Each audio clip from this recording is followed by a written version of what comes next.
आकू जी, ये सीधे बड़े, मैं आपसे स्पष्ट तौर पे, आपने पूरे सिलेक्शन को देखा है, हर तरीके के मुद्दे यहां पर उठाए गए।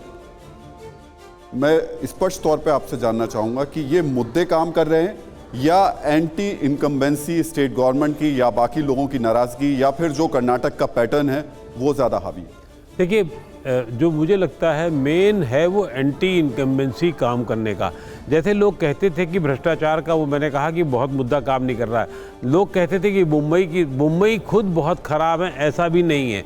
वो विधायक जो हैं वहाँ के पार्टियों के, वो ख़राब हैं, और इसी वजह से चाहे वो बीजेपी में हो चाहे कांग्रेस में हो, एक तो विधायक बदले गए हैं, और दूसरा जब सत्ता में आप देखेंगे नतीजे के तौर पर तो बदले हुए विधायक ज़्यादा नजर आएंगे। उनके खिलाफ बहुत सारी भावना वहाँ काम कर रही है। ये एक बहुत बड़ा कारण है। दूसरा, कांग्रेस को अगर जो फ़ायदा हो रहा है, अगर होता है, तो वो सिर्फ और सिर्फ दलित वोट बैंक जो कि 32% है।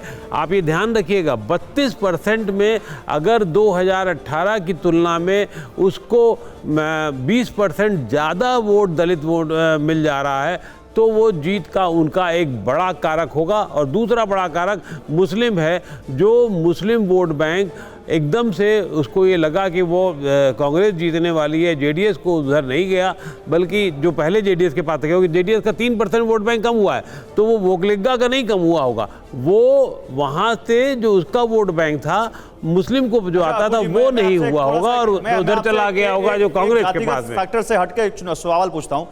आपने कुमारस्वामी की पॉलिटिक्स को देखा है, वो किसके साथ ज्यादा कंफर्टेबल होंगे, और ये आंकड़े देखते हुए आपको क्या लगता है वो किसके साथ जा सकते हैं? किसके साथ कंफर्टेबल? किसी के साथ भी जा सकते हैं। ये भी देखिए, कुमारस्वामी, जो आपने राहुल ने जो बाद में आखिरी सेंटेंस जोड़ दिया ना, किसी के साथ जा सकते हैं। कुमारस्वामी को अपनी सत्ता चाहिए उसके लिए, लेकिन इस बार मेरा मानना है कुमारस्वामी बहुत डिक्टेट करने की स्थिति में नहीं होंगे। कुमारस्वामी उनकी पत्नी की इमेज बहुत खराब है, बेटा उनका जीत जाए तो बहुत मुश्किल था। कुमारस्वामी खुद फंसे हुए हैं, ये भी बता दूं मैं, सीट के तौर पर कुमारस्वामी खुद फंसे हुए हैं। तो कुमारस्वामी अपनी अस्तित्व को बचाने की लड़ाई लड़ रहे हैं, और वो जब खेल अगर 5 सीटों का अंतर का होगा तो उसमें एज किसको मिलेगी, हम सब जानते हैं कौन ले जाता है। जयवीर, लेकिन यहाँ एक सवाल महत्वपूर्ण है जो मुस्लिम वोट बैंक को लेकर के खास तौर से हो रहा है, जो हम देख रहे हैं 74% के आसपास वोट कांग्रेस को मिल रहा है। ऐसा तो नहीं कि आपने बजरंगबली का मुद्दा उठाया, पोलराइजेशन एक तरफा हुआ और मुस्लिम वोट बिल्कुल फिक्स होकर के कांग्रेस की तरफ गया? नहीं, देखिए, कभी भी धर्म को और किसी समाज के एक हिस्से को वोट के तराजू में तोल के भाजपा ने कोई निर्णय नहीं लिया।